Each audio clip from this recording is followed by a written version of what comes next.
चढ़ावे पर किसने डाला हाथ, पता लगी योगी को हर एक बात। एसआईटी की फाइल पहुंचने से बड़ी हलचल, बढ़ी ट्रस्ट के करीबियों की टेंशन। सामने आई बहुत बड़ी खबर, टिन्नू यादव, अनिल मिश्रा, गोपाल राव और चंपत राय से जुड़े सवालों पर जांच तेज। लेकिन गिरफ्तारी या दोष साबित करने से पहले क्या कहती है कानून प्रक्रिया, जानिए पूरी कहानी। राम मंदिर सिर्फ अयोध्या की इमारत नहीं है, ये करोड़ों लोगों की आस्था, इंतजार और विश्वास का केंद्र है। कोई अपनी बेटी की शादी के बाद धन्यवाद देने आता है तो कोई बेटे की नौकरी लगने पर चढ़ावा चढ़ाता है, कोई अपनी पेंशन से कुछ रुपए दान करता है तो कोई दूर देश से सोना या चांदी लेकर पहुंचता है। और ऐसे में जब उसी चढ़ावे की सुरक्षा और गिनती को लेकर कथित गड़बड़ी की खबरें सामने आती है तो सवाल सिर्फ पैसे का नहीं रह जाता, बल्कि सवाल भरोसे का बन जाता है। दोस्तों, अब इसी भरोसे को लेकर अयोध्या में एसआईटी जांच चल रही है और खबर है कि शुरुआती रिपोर्ट मुख्यमंत्री योगी आदित्यनाथ तक पहुंचने वाली है। रिपोर्ट के बाद कार्रवाई होगी या नहीं, ये सरकार और जांच एजेंसियों के अगले कदम पर निर्भर करेगा।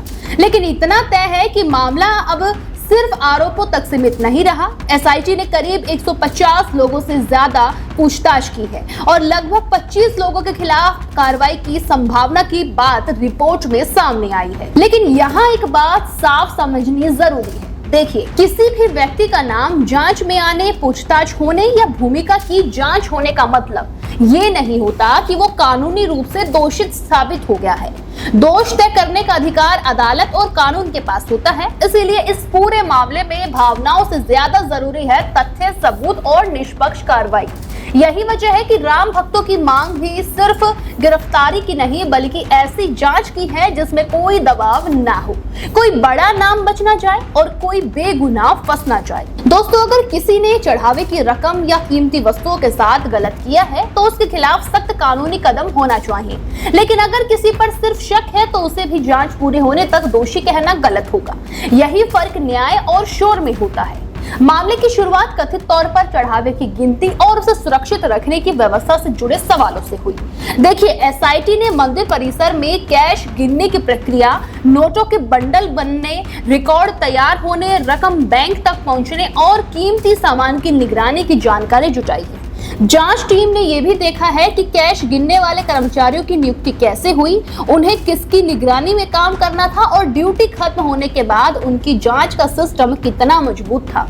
रिपोर्ट के मुताबिक एसआईटी ने ट्रस्ट से जुड़े अधिकारियों, मंदिर प्रशासन, बैंक में मौजूद और पूर्व कर्मचारियों तथा गिनती से जुड़े लोगों से सवाल पूछे। जांच का एक बड़ा हिस्सा इस बात पर टिका है कि अगर कोई कमी हुई है तो वो सिर्फ किसी एक व्यक्ति की थी या फिर पूरे सिस्टम में कोई बहुत बड़ी खामी थी। चढ़ावे की जांच में क्या देखा गया? कैश गिनती की पूरी प्रक्रिया, कीमती वस्तुओं का रिकॉर्ड, सीसीटीवी और सुरक्षा व्यवस्था, बैंक जमा करने का सिस्टम, कर्मचारियों की नियुक्ति, ट्रस्ट की निगरानी और जवाबदेही। दोस्तों, अब उन नामों की बात करते हैं जिनकी सबसे ज्यादा चर्चा हो रही है। देखिए, रामशंकर यादव उर्फ टिन्नू यादव, ट्रस्ट के महासचिव चंपत राय, ट्रस्टी डॉक्टर अनिल मिश्रा और मंदिर प्रशासन से जुड़े गोपाल राव से एसआईटी ने पूछताछ की है। टिन्नू यादव और अन्य गिनती कर्मियों की भूमिका को लेकर जांच चल रही है।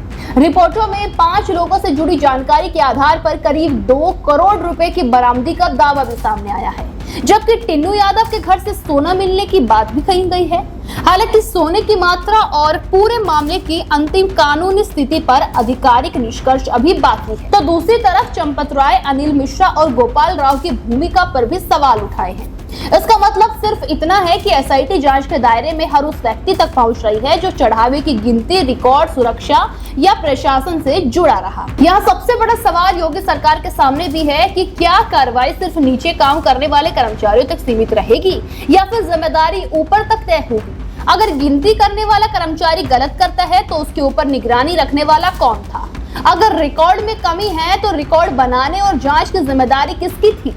अगर सुरक्षा में चूक हुई तो सीसीटीवी, गेट चेकिंग और बैंक जमा प्रक्रिया की निगरानी कौन कर रहा था? दोस्तों, यही वे सवाल है जिनके जवाब रिपोर्ट में तलाशे गए हैं। खबरों के मुताबिक एसआईटी ने भर्ती प्रक्रिया, सुरक्षा व्यवस्था और प्राण प्रतिष्ठा के बाद बने प्रशासनिक ढांचे को भी जांच के दायरे में रखा है। इसका मतलब है कि जांच सिर्फ कथित चोरी तक नहीं बल्कि उस पूरी व्यवस्था तक जा रही है जिसमें ऐसी गड़बड़ी की संभावना पैदा हुई है। राम भक्तों के लिए यह मामला इसलिए भी दर्दनाक है क्योंकि मंदिर में दिया गया दान कोई सामान्य लेन देन नहीं होता।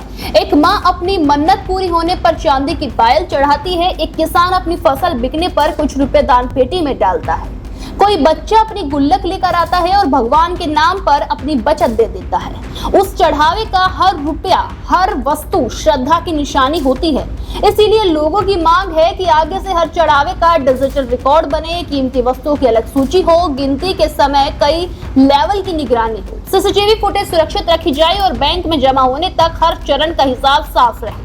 पारदर्शिता सिर्फ किसी विवाद के बाद नहीं बल्कि हर दिन के व्यवस्था का हिस्सा बननी चाहिए। राम भक्तों की सीधी मांग, हर चढ़ावे का पूरा हिसाब, कीमती सामान का डिजिटल रिकॉर्ड, गिनती पर कई स्तर की निगरानी, सीसीटीवी फुटेज की सुरक्षा व्यवस्था, बैंक जमा प्रक्रिया में पारदर्शिता, दोषी पर बिना दबाव कार्रवाई। रिपोर्ट में यह भी कहा गया है कि एसआईटी मंदिर प्रबंधन में बदलाव और पेशेवर निगरानी की सिफारिश कर सकती है। इसमें एक मजबूत प्रशासनिक ढांचा, नियमित ऑडिट, कर्मचारियों की पारदर्शी भर्ती, बैंक कर्मचारियों की तय जिम्मेदारी और वरिष्ठ अधिकारी की निगरानी जैसे सुझाव शामिल हो सकते हैं।